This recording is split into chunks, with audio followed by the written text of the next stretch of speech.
ஓம் மகாலட்சுமி போற்றி போற்றி, குருநாதா போற்றி போற்றி, மகாபிரபு போற்றி, கருணைக்கடலே போற்றி, கண்கண்ட தெய்வமே போற்றி, மகாபிரபு சர்வேஸ்வரா சங்கரேஸ்வரா சிவாய நமக போற்றி, ஓம் நமச்சிவாய, ஓம் நமோ நாராயணாய நமக போற்றி. குருநாதா இன்றைக்கி ஆத்ம வணக்கம், நமஸ்காரம். உங்களிடம் அன்பு கலந்து பேசிக் கொண்டிருப்பது பிரம்மஸ்ரீ என்ஜினியர் KM பாண்டியன், வாஸ்து நிபுணர், ஐஸ்வர்யம் பூஜா பில்டர்ஸ். இன்றைக்கி பார்த்திங்கன்னா அருமையான நல்ல நாள். எப்படின்னா முனிவர்களும் சித்தர்களும் யோகிகளும் ஞானிகளும் வாழ்வாங்கு மக்கள் நலமாக வாழ வேண்டும் என்பதற்காக இயற்கையோடு இயற்கையாக வாழ்ந்து சொல்லிக் கொடுத்து சுட்டி காட்டிய நாள் இந்த ஆடி 18 ஆடிப்பெருக்கு நாள். ஆடிப்பெருக்கு நாள் எப்படின்னா எது செஞ்சாலும் பெருகுமா. ஆக இன்றைக்கி நம்ம குழந்தைய நல்லா வாழ்த்தணும், குழந்தைகளுக்கு நல்லா வேண்டியதெல்லாம் வாங்கி கொடுக்கணும், அவங்களுக்கு என்னென்னலாம் சேரணும், நல்லா இருக்கணும், ஐஸ்வர்யமாகணும்னு வேண்டணும், தொழில் நல்லா நடக்கணும், தொழில் செய்யக்கூடிய நிலைகளில் நம்ம ஆரோக்கியமாக நல்லா வாடிக்கையாளர்கள் வரணும், பெருகணும் அப்படின்னு வேண்டணும். அதே மாதிரி வயதானவங்களுக்கு உடல்நிலை ஆரோக்கியமாக இருக்கணும்னு வேண்டணும். அப்போ இதற்கு எல்லாம் மூல ஆதாரமாக இருக்கக்கூடிய நாள் இன்றைக்கி ஆடி 18 தான். அந்த ஆடி 18 மகாலட்சுமியை நல்லா நீங்கள் வேண்டிக்கோங்க. மகாலட்சுமிக்கு பிடிச்சது மலர்களால் நல்ல மனம் கொடுக்கக்கூடிய மலர்களால் அர்ச்சனை செய்து குபேரனுடைய அருட்கடாட்சம் பெறுவதற்கு மகாலட்சுமி வரும். மகாலட்சுமியை நீங்கள் அனுதினமும் நீங்கள் பூஜித்தீங்க, நல்லா வேண்டுங்க. சித்தி புத்தி பிரதி தேவி புத்தி முக்தி பிரதாயினி மந்திரம் சுவாதி மகாலட்சுமி நமஸ்துதேன்னு திருமலை வாச திருப்பதி வெங்கடேஸ்வராய நமக போற்றி. அதனால் குடிவோம் நம்ம மகாலட்சுமி குடிவோம் தான் அங்கே சகல ஐஸ்வர்யங்களும் பெருகுமா. அதனால் இந்த ஆடி 18 ஆடி பெருக்கு நாள் அதில் மழை பெஞ்சு நல்ல காலகட்டத்துக்கு மழை பெஞ்சு நீரோடைகள்லாம் பெருகி போகும்போது தான் நீரின்றி அமையாது உலகு அன்றதுக்காக தான் இன்றைக்கி நீர் பெருகக்கூடிய நாள். அந்த எல்லா நதிகளும் நிறைந்து வழியக்கூடிய நாள் இந்த நாள். அதனால் அது நதிகளை போன்று நல்ல எண்ணங்களை நல்ல நிலைகளை எல்லாம் மனதில் ஆற்று வெள்ளம் போல் பெருக வேண்டும். அப்படின்னா இன்றைக்கி அடி எடுத்து வைப்பாங்க. விவசாயத்துக்கு ஒரு நாற்று நடுறது, இதெல்லாம் வளரக்கூடிய செயல்களை இன்றைக்கி தொடங்க வேண்டும் என்பது தான் ஆடி 18 தனி சிறப்பு. அதனால் நீங்கள் எல்லா நிலையிலும் வீடு கட்டணுமா, இன்றைக்கி நல்லா வேண்டிக்கங்க. இன்றைக்கெல்லாம் தொடங்கலாம்.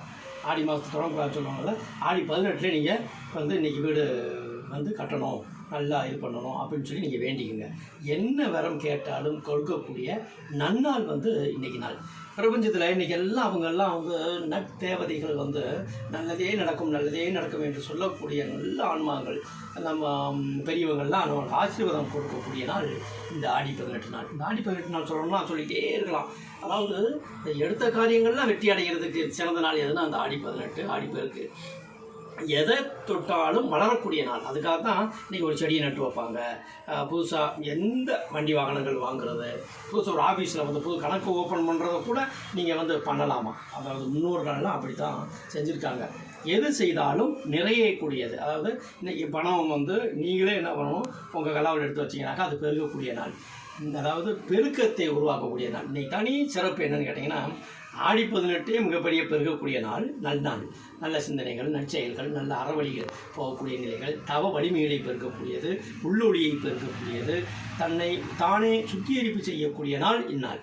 அதே மாதிரி சனி பெருக்குன்னு சொல்லுவாங்க. சனிக்கிழமை சனீஸ்வராய பகவான் நமக்கு, அதாவது பகவானுடைய கருணை அனைவருவாலும் வர வேண்டும். அவங்க கொடுக்கறதுல வல்லவர் சனீஸ்வர பகவான். அதனால் சனிக்கிழமை எது செய்தாலும் பெருகும். அதுவே நல்ல எண்ணங்களை பெருக்குவோம், நல்ல செயல்களை பெருக்குவோம், தொழில் நல்லாக பெருக வேண்டும் என்று வேணும்னா இதில் என்ன பண்ணணும்னா, அதிகாரம், அகம்பாவம், பிறரை படித்தல், ஏளனமாக நினைத்தல், இதெல்லாம் இல்லாமல் சனாதன சாதாரணமாக எல்லா ஜீவன்களும் ஒன்றே என்று நினைத்து பணிந்துட்டு உங்கள் தொழிலை செஞ்சிங்கன்னா மிகப்பெரிய வளர்ச்சிகளை இன்றைக்கி கொடுக்கும். அதனால தான் மங்களகரமாக இன்றைக்கி அனைத்து ஆதிபகவான் யூடியூப் சேனல் நேயர்களும் நண்பர்களும் உற்றார் உறவினர்களும் சொந்தமெல்லாம் நண்பர்களும் ஐஸ்வர்யமாக பெருக வேண்டும்.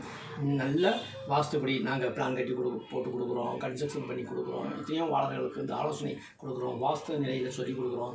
இப்படியெல்லாம் பண்ணணும், இப்படியான்னு செய்யணும்னா எண்ணங்கள் சீராக அமைமையானால் நீங்கள் எங்கேயும் போக வேண்டாம், வீட்டில் உட்காந்துட்டு இறைவனை தியானம் பண்ணலாம். அதான் பெரியவங்க சொல்கிறாங்க, முனிவர்கள் சொல்லியிருக்காங்க, தவ ஞானிகள் சொல்லியிருக்காங்க, தவ சித்தர்கள் சொல்லியிருக்காங்க. ஓம் கோடீஸ்வராய நமக. கணக்கம்பட்டி சாமி போனீங்கன்னா அங்கே அத்தனை ஐஸ்வர்யமாக இருக்குது. சுவாமி சிவானந்த பரமஹம்சர், அதாவது ஏகாந்தமாக இயற்கையோட இயற்கையாக வாழன்னு சொன்னாங்க. ஜெய் ஸ்ரீ ராகவேந்திராய நமக.